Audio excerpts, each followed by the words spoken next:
What if you stopped doom scrolling? What if your thumb paused for just a second and you didn't scroll into another headline about something burning, crashing, dying, or getting worse? Imagine this. It's 1:43 a.m. You were supposed to sleep at 11, but your brain is wired on bad news. You're lying in bed, eyes burning, posture wrecked, heart silently racing. You just read about a celebrity divorce, a political scandal, a war update, and a new virus strain, all in one sitting. Then, right in the middle of this mental chaos, you're hit with a twerking video, random, jarring, and loud. For a split second, your brain gets a dopamine spike, a fake relief, then back to another headline about the planet dying. This is mental whiplash. But here's the kicker. You didn't actually learn anything. You absorbed stress, and stress has a cost. Doom scrolling hijacks your mind's natural threat detection system. Evolution wired us to pay attention to danger, but social media turned that into a casino of negativity.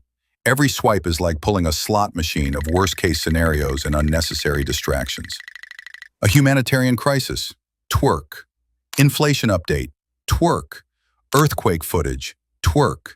Your mind is flipping between trauma and temptation like it's entertainment. And the worst part? You're too numb to realize how ridiculous it is. Your brain isn't just entertained, it's bracing for impact. You're surviving 1,000 imaginary disasters every night. You're watching humanity fall apart to a soundtrack of remixed club beats. Now let's flip the scenario. You wake up, no phone, you stretch, take a walk, let your thoughts breathe. Your mind starts solving actual problems, your own problems, not the world's.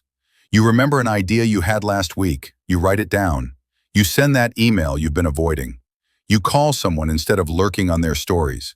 You get your time back. Doom scrolling is a passive act. It gives you nothing. No skill, no plan, no real connection. It's the intellectual equivalent of eating soggy chips all day and wondering why you feel heavy, tired, and anxious. And that's not poetic. It's backed by data. Multiple studies link excessive news scrolling to heightened anxiety, poor sleep, and lower productivity. Now, visualize this. You're at a coffee shop. Two people are seated near you. One's hunched over their phone, eyes glazed, scrolling through a loop of twerking videos and tragedies, emotionally bloated and intellectually starved.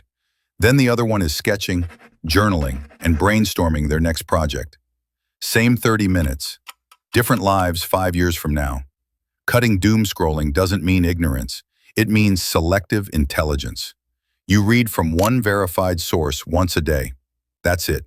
You stay informed without overdosing. You consume to act, not to spiral. And what would you do with that time? Maybe you finally start the side hustle.